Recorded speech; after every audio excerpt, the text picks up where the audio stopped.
Passo número 12, em direção à riqueza, o cérebro. Você encontrará surpreendentes poderes novos em cada parte da mente. Verá como aumentar esses poderes de pensamento rápido, claro e eficiente. Há mais de 40 anos, o autor, trabalhando em conjunto com o falecido Dr. Alexander Graham Bell e o Dr. Elmer Gates, observou que todo o cérebro humano é tanto estação transmissora como receptor de vibração de pensamento. De maneira semelhante à empregada pelo princípio da transmissão de rádio, todo o cérebro humano é capaz de captar vibrações de pensamentos emitidos por outros cérebros. Relativamente à afirmação do parágrafo anterior, compare e considere a descrição da imaginação criadora, como foi esboçada no capítulo sobre a imaginação.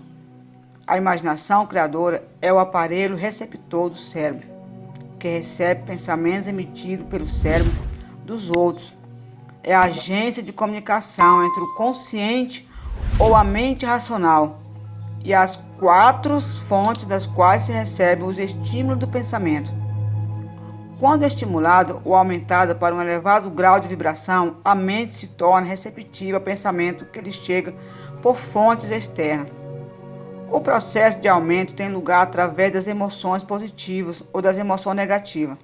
Através das emoções pode-se aumentar as vibrações de pensamento. A emoção sexual encabeça a lista das emoções humanas, no que se refere à intensidade e à força propulsora. O cérebro estimulado pela emoção sexual funciona em ritmo mais rápido que quando a emoção está quieta ou ausente. O resultado da transmutação sexual é o aumento dos pensamentos a ponto da imaginação criadora se tornar altamente receptiva à ideia. Por outro lado, quando o cérebro funciona em ritmo rápido, não só atrai pensamentos e ideias emitidos por outro cérebro, como dá aos nossos próprios pensamentos a sensação que é essencial antes que os pensamentos sejam captados e aproveitados pelo subconsciente. O subconsciente é a estação transmissora do cérebro, pelo qual são emitidas vibrações de pensamento. A imaginação criadora é o aparelho receptor, pelo qual são captadas as energias do pensamento. Juntamente com os importantes fatores do subconsciente da faculdade da imaginação criadora, que constitui os aparelhos transmissor e receptor de sua máquina de emissão mental, considere agora o princípio da autossugestão, que é o meio pelo qual você poderá pôr em operação a estação emissora. Pelas instruções dadas no capítulo sobre a autossugestão, você foi perfeitamente informado sobre o método pelo qual o desejo pode ser transmutado em seu equivalente monetário. A operação de sua estação emissora mental é processo relativamente simples. Basta que tenha em mente 3 princípios e os aplique quando quiser usar a estação emissora: o subconsciente, a imaginação criadora e a autossugestão. Os estímulos pelos quais você põe em ação esses 3 principais foram descritos e o processo começa com o desejo. Somos governados por forças intangíveis. Em épocas passadas, o homem dependeu demais dos sentidos físicos, limitando seus conhecimentos às coisas físicas, as quais podiam ver, tocar, pensar e medir. Estamos entrando agora na época mais maravilhosa de todas as épocas, que nos ensinará algo sobre as forças intangíveis do mundo que nos cerca. Talvez aprendamos ao passar por essas épocas que o outro eu é mais poderoso que o eu físico que vemos ao olhar no espelho. Às vezes, fala-se ligeiramente sobre os intangíveis, coisas que não se percebem por nenhum dos 5 sentidos, o que deve lembrar-nos que todos nós somos controlados por forças invisíveis e intangíveis. A humanidade inteira não tem poder para lutar contra ou para controlar as forças intangíveis em volta das ondas balançantes dos oceanos. Falta ao homem capacidade para entender a força intangível da gravidade que mantém seu pequeno planeta suspenso no espaço e impede-o de cair do planeta. E lhe falta ainda mais o poder de controlar essa força. O homem é completamente subserviente à força intangível, que vem de uma tempestade de trovões, e estes igualmente desamparados em presença da força intangível da eletricidade. E isso ainda não é de modo algum o fim da ignorância humana em relação às coisas invisíveis e intangíveis. Não compreende a força intangível e a inteligência envolta no solo terrestre. Forças que lhe fornecem cada migalha do alimento que come, cada artigo de vestuário que usa, cada moeda que carrega no bolso. Comunicação de cérebro a cérebro. Finalmente, mas não menos importante, é que o homem, com toda a cultura e instrução de que tanto se orgulha, pouco ou nada entende da força intangível do pensamento, a maior de todas as intangíveis. Sabe muito pouco relativamente ao cérebro físico e à vasta rede de maquinaria intricada pelo qual o poder do pensamento é traduzido em seu equivalente monetário. Agora, porém, está entrando numa época de esclarecimento do assunto. Homens de ciências começaram a voltar a atenção aos estudos dessas coisas estúpidas chamadas cérebro, e conquanto ainda se acha no jardim da infância desses estudos, já adquiriram conhecimento suficiente para saber que no quadro central do cérebro humano, o número de linhas que ligam as células cerebrais uma à outra é igual ao número 1, seguido de 15 milhões de zeros. O número é tão estúpido, disse o Dr. Judson Rick, da Universidade de Chicago, que em números astronômicos, referentes a centenas de milhões de anos-luz, se tornam insignificantes mediante comparação. Já se determinou que existe de 10 a 14 bilhões de células nervosas no córtex cerebral humano, e sabemos que estão arrumadas segundo os padrões definidos. Essas arrumações não são ao acaso, são ordenadas, métodos recentemente desenvolvidos de eletrofisiologia, retiro de ação corrente de células localizadas com precisão ou fibras com microelétrons, amplificando-os com tubos de rádio e registrando diferentes potenciais até o milionésimo de volts. É inconcebível que tão intrincada rede de máquinas exista pelo simples propósito de cumprir as funções físicas secundárias para o crescimento e a manutenção do corpo físico. Não será provável que o mesmo sistema que dá a bilhões de células cerebrais os meios de comunicação entre si, também forneça os meios de comunicação com outras forças intangíveis? O New York Times publicou um artigo de fundo mostrando que pelo menos uma das grandes universidades e um investigador inteligente no campo dos fenômenos mentais estão procedendo a uma pesquisa organizada, através do qual se chegou à conclusão que se pararam as descritas nesse capítulo e no seguinte. O artigo abaixo analisa rapidamente o trabalho executado pelo Dr. Rini e seus colaboradores na Universidade de Duke. O que é telepatia? Há um mês citamos nessa mesma página alguns dos notáveis resultados obtidos pelo professor Rini e seus colaboradores na Universidade de Duke, através de mais de 100 mil testes para determinar a existência da telepatia e da clarividência. Esses resultados foram resumidos nos primeiros 2 artigos do Harper Magazine.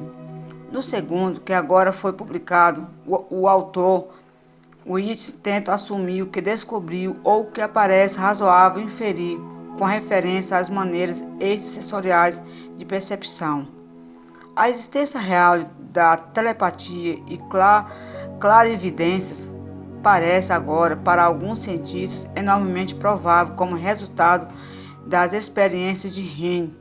Pediu-se a várias pessoas dotadas da percepção especial que descrevessem quantas cartas pudessem num baralho especial, sem vê-lo e sem outro acesso sensorial a elas. Descobriram uns 20 homens e mulheres que enumeraram tantas cartas corretamente que não havia sequer uma possibilidade em muitos milhões de ter acertado por sorte ou acidente. Mas como o conseguiram? Esses poderes, presumindo-se de que existem, não parecem ser sensoriais. Não existe órgão conhecido para eles. As experiências funcionaram tão bem à distância de muitas centenas de milhas como dentro dos limites de uma sala. Tais fatos também excluem, na opinião de Witt, a tentativa de explicar a telepatia ou a clarividências por qualquer teoria física de radiação. Todas as formas conhecidas de energia radiante diminuem inversamente ao quadrado da distância percorrida. O mesmo não acontece com a telepatia e a clarividência, mas elas variam por causas físicas, como fazem os nossos demais poderes mentais. Contrariamente à opinião geral, não aumentam quando a pessoa dotada de qualidade de percepção especiais está dormindo ou semi-adormecida, mas ao contrário, quando está completamente desperta e alerta. Rini descobriu ainda que os narcóticos diminuirão invariavelmente essa qualidade enquanto um estimulante irá aumentá-lo.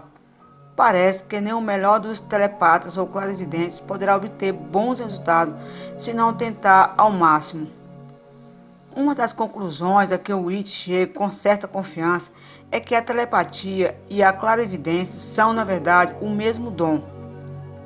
Isto é, a faculdade que permite ver a carta que está voltada para baixo na mesa. Parece ser exatamente a mesma que permite ler o pensamento que reside noutra mente. Há inúmeras razões para crer nisso. Até hoje, por exemplo, os dois dons foram encontrados em todos os que possuíam um deles. Em todos até agora, os dois têm sido igualmente poderosos, quase exatamente iguais em força. Telas, paredes, distâncias, nenhum efeito tem sobre tais dons. Witt vai além da conclusão, para exprimir o que afirma ser mero pressentimento de que outras experiências extrasensoriais, sonhos proféticos, premonições de desastres e outras semelhantes também possam ser parte da mesma faculdade. Não se pede ao leitor que aceite qualquer dessas conclusões, a não ser que as julgue necessário, mas as provas que Rini reuniu devem impressionar profundamente. Mentes sintonizadas uma para a outra.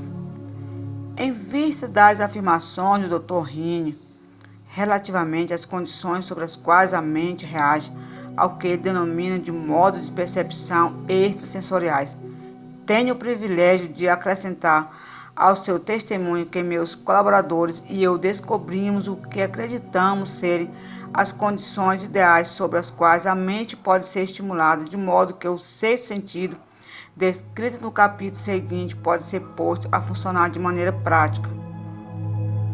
As condições a que me refiro são de uma aliança de trabalho bastante chegada entre eu e dois membros de minha equipe. Através de experiências e práticas, descobrimos como estimular nossa mente aplicando o princípio usado relativamente aos conselheiros invisíveis descritos no próximo capítulo, de modo que conseguimos, por um processo de unir as três mentes numa só, encontrará a solução à grande variedade de problemas pessoais trazidos por meus clientes. O processo é muito simples. Sentamos-nos a uma mesa de conferência, expondo com clareza a natureza do problema considerado, passando a seguir a discuti-lo. Cada qual contribui com quaisquer pensamentos que lhe possam ocorrer. O que é estranho nesse método de estímulos mental é que coloca os participantes em comunicação com fontes de conhecimento desconhecido, absolutamente fora da experiência de cada um. Se você compreende o princípio descrito no capítulo sobre a mente superior, reconhecerá com certeza o processo da mesa redonda, aqui descrito como sendo a aplicação prática da mente superior. O método de estímulo mental através da discussão harmoniosa de assuntos definidos entre três pessoas ilustra o uso mais simples e prático da mente superior. Adotando e seguindo o plano seguinte, semelhante, qualquer estudante dessa filosofia pode entrar de posse da famosa fórmula Carnegie, descrito resumidamente na introdução. Se agora nada lhe significa, marque a página e leia novamente depois que terminar o último capítulo. Sobre a percepção extrasensorial, o leitor poderá obter abundante e segura informação em 3 edições desta editora: O Novo Mundo do Espírito e O Alcance do Espírito, ambos dimensionados Dr. Rini. Canais Ocultos do Espírito, de Luiz Rini e sua esposa. Pontos a fixar. 3 princípios simples coordenam agora seus poderes de pensamento e realização. O domínio adquirido sobre os intangíveis são tão importantes e podem exercer uma influência negada a muitos homens. Descobertas remotas de ciências mentais tornaram-se agora instrumentos práticos de progresso pessoal. Você domina agora o segredo-chave da mesa de conferência. 10 trilhões de cérebros minúsculos, as células cerebrais, formam padrões de pensamentos imagináveis e vontade. Sua mente pode assimilar qualquer quantidade de conhecimento referente a ganhar dinheiro. A maioria das pessoas deseja riqueza, mas poucos providenciam o plano definido e o desejo ardente que pavimenta a entrada de riqueza.